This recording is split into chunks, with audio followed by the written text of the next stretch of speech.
sonore. Dans les yeux.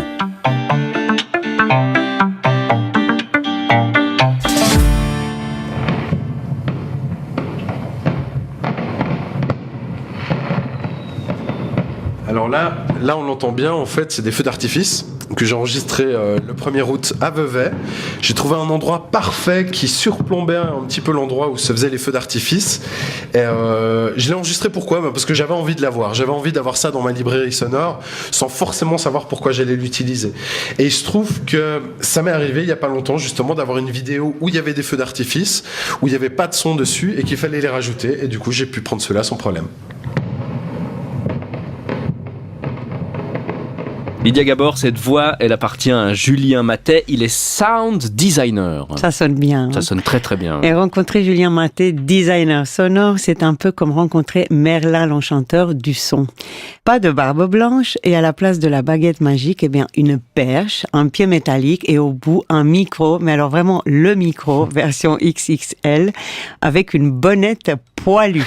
C'est toujours un plus. Oui, le personnage déploie ses différents outils de travail avec patience, méticulosité, un peu comme un magicien de nouveau qui prépare ses accessoires avant la représentation.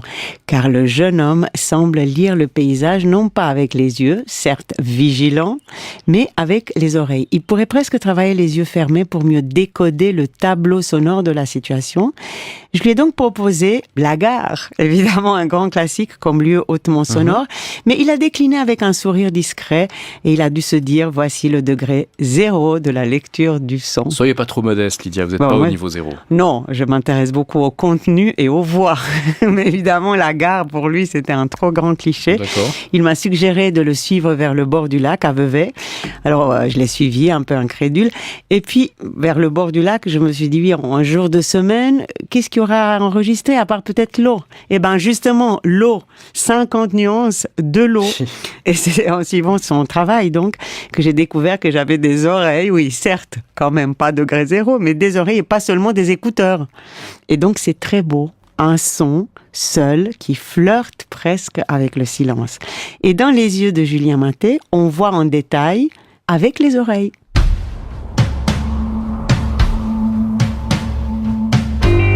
Alors là, on va aller enregistrer le bruit du lac de très près.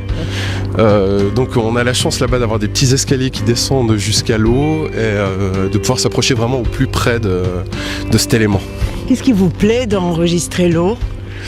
Alors l'eau déjà c'est quelque chose qu'on maîtrise absolument pas.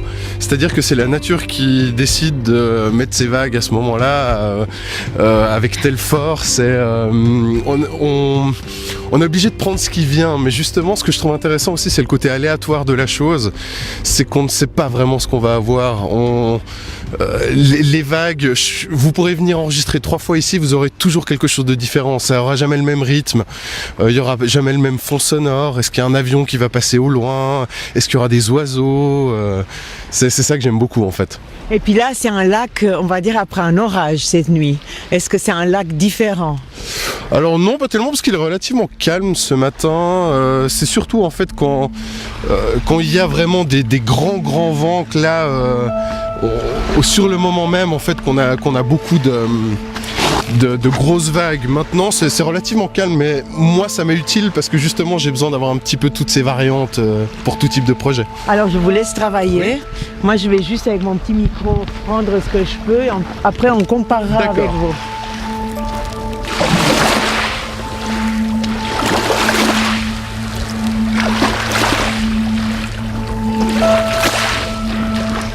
Donc, qu'est-ce que vous êtes en train de mettre en place ? C'est assez professionnel, sophistiqué. Alors là, je suis en train d'installer un pied de micro.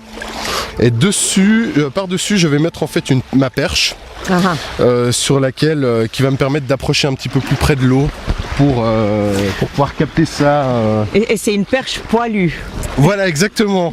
En fait, ça m'attire toujours beaucoup de regards quand je me balade avec, parce que les gens se demandent un petit peu ce que c'est. Surtout que ça dépasse un petit peu de mon épaule vu que je la porte dans le dos. Et les poils en fait sont tout simplement là pour éviter en fait que le vent vienne frapper le micro, parce que justement si on a un micro je dirais nu, on aura beaucoup plus de problèmes de vent, et le vent c'est vraiment, je dirais, l'ennemi de la prise de son numéro 1. Et là, c'est l'enregistreur. Alors là, j'ai toute une sacoche avec l'enregistreur, effectivement. Oui. Alors ça contient beaucoup plus d'autres choses. Oui. J'ai tous les câbles dont j'ai besoin, j'ai mon casque, j'ai des batteries de rechange, j'ai différents types de micros en fonction des situations. Ah, c'est gentil. Oui, je tiens le pied. Alors, moi, ce que j'aime beaucoup dans l'eau, et je dirais même les sons naturels en général, comme la forêt, comme toutes ces choses-là, c'est qu'il y a ce côté aléatoire dont je vous parlais, et je trouve ça très reposant aussi. Et c'est un côté, moi j'aime énormément ce que j'appelle les sons organiques, c'est-à-dire des sons vivants, exactement.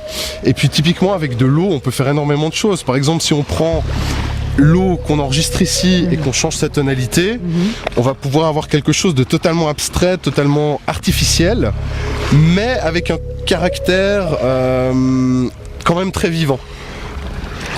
Je finis de brancher tout mon attirail. Par exemple, là, les vagues, si on en est à 10 cm ou 1 mètre, on n'aura pas le même son. Donc c'est très important de faire attention à ça. Et une fois qu'on a bien trouvé, qu'on s'est imprégné du lieu, après, on peut commencer à enregistrer. Et c'est là qu'après, il s'agit d'être très calme pendant un petit moment.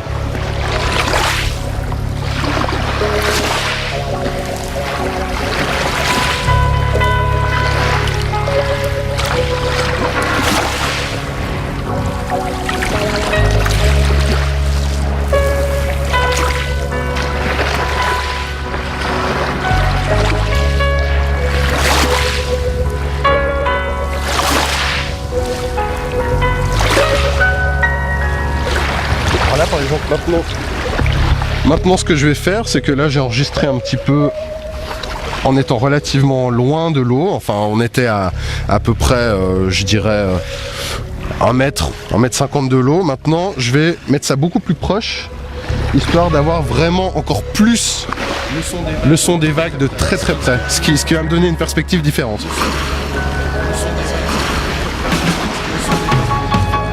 Qu'est-ce qui vous a donné ce goût du son? Goût, c'est plutôt pour manger, mais vous mangez avec les oreilles. C'est bien dit, j'avais un petit radiocassette avec un micro intégré et j'enregistrais par exemple des sketchs avec des amis. À quel âge, ça ? Je devais avoir à peu près 10 ans dans ces eaux-là. Et on faisait des sketchs où on reprenait, en fait, on était juste deux et on faisait plein de voix et on refaisait par exemple l'école, des journées d'école avec les cours, on singeait les profs et tout ça. Sinon, mes parents avaient acheté un petit clavier tout basique, mais qui permettait de faire pas mal de choses. Il y avait sans son, sans rythme et tout. Et puis on pouvait modifier un petit peu les sons et déjà là, je m'amusais à les retravailler. Et par exemple, à partir d'un son d'orgue, je disais, j'arrivais à reproduire une sorte de son d'hélicoptère. Et ça me titillait, toutes ces choses-là. Après, je me suis rendu compte, quand j'ai eu mon premier ordinateur, qu'on pouvait commencer à enregistrer des choses. Alors, j'enregistrais des choses qui étaient à la télévision. J'ai commencé à faire de la musique, à intégrer des éléments que j'avais enregistrés peut-être dans des dessins animés, dans de la musique, et des choses comme ça. Et petit à petit, un jour ou l'autre, il a fallu se dire, ok, quel métier je vais faire? Et dans ma tête, je me suis dit, on est obligé de travailler, mais moi j'ai envie de m'amuser. Alors qu'est-ce que j'aime faire? J'aime faire du son. Ok, alors je vais faire des études d'ingénieur du son et je vais me lancer là-dedans. Et puis peu à peu après, vous êtes devenu attentif parce que vous lisez la réalité avec les oreilles. Exactement. Alors souvent ce que j'essaye de faire, des fois même sans mon matériel, c'est que je m'amuse en fait à décomposer l'ambiance dans laquelle je suis. C'est-à-dire, ok, là, par exemple, ici, là on est au bord de la mer, du lac, pardon. Qu'est-ce qu'on a? On a les vagues, on a entendu des oiseaux avant, des mouettes. Là on a des enfants qui jouent derrière, qu'on entend au loin dans un parc. En été, on va avoir plein de gens qui vont marcher, on va peut-être avoir un bateau de la Cégène qui va passer, un avion qui passe au loin. Et j'essaye toujours de me dire, ok, voilà, il y a tout ça, tous ces éléments-là qui créent cette ambiance, ce qui m'est très utile après coup parfois, parce que on me demande moi-même de reproduire certaines ambiances que parfois je n'ai pas forcément pu enregistrer ou qui ne sont pas totalement réelles. Et du coup, je me dis, ok, alors pour que ça sonne vrai, qu'est-ce qu'il faut? Je peux être, je sais pas, dans une chambre d'hôtel par exemple, et puis quand on va passer la carte dans le lecteur pour rentrer, ça va faire peut-être un petit bip spécial. Et là, je me dis, faut que je sorte mon micro, je vais enregistrer ça.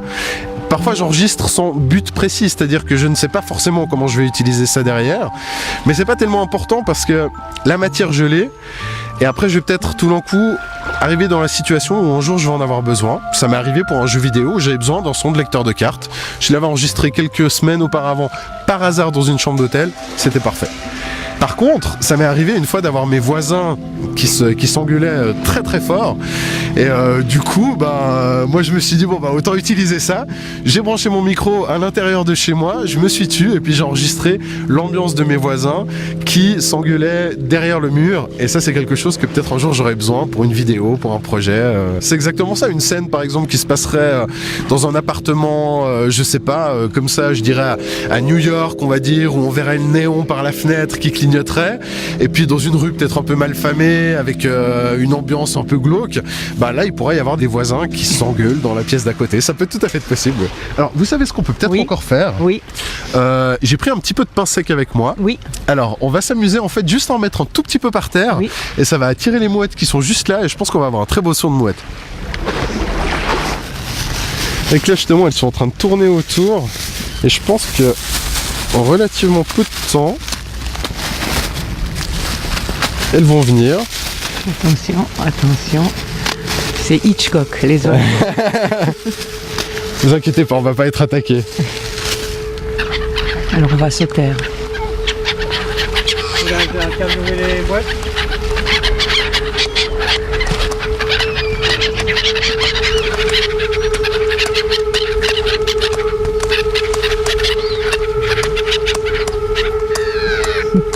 Bon, est-ce qu'on va en studio maintenant? On va en studio. C'est comment le monde, selon vous, selon le designer du son? Comment vous percevez ce monde? Je perçois ce monde comme une source d'enregistrement perpétuelle. On peut tout enregistrer. Donc le monde est très riche dans votre regard sonore. Ah, le monde est très riche, et je dirais qu'après c'est à moi aussi de le rendre encore plus riche dans les montages que je vais faire. Est-ce qu'il y a des sons que vous ne connaissez pas encore? Alors voilà, je pense que de par le monde, il y a énormément de choses, ne serait-ce que des langages qui peuvent parfois être très différents, que ce soit en Asie ou en Afrique, des dialectes qui ont des sonorités très étranges, ou alors des animaux. La forêt, vous irez... j'ai fait un voyage à Bali, les oiseaux, la base, ne sont pas les mêmes qu'ici. Donc oui, il y a énormément de sons pour moi qui restent encore à découvrir et à aller enregistrer, immortaliser.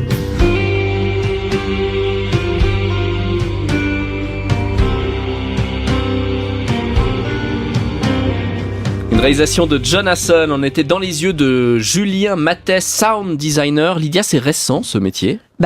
Oui et non. Quand on écoutait le radiothéâtre jadis, il y avait déjà des bruitages, mais c'était des bruitages. Là, c'est une sorte d'architecture du son créée, donc chaque fois avec des bruitages, des sons glanés un peu partout, rassemblés pour recréer une ambiance spécifique, que ce soit pour les jeux vidéo, les films, les émissions. Et ce qui est magique, c'est qu'il suffit de fermer les yeux pour que grâce au son, on visualise déjà la situation suggérée. Lui, il avait son micro au bord du lac. Qu'est-ce que ça donnait son enregistrement à lui, du coup? Vous voulez ses mouettes, hein? Oui, je veux ses mouettes. Eh bien, Lucas, ça donne ça.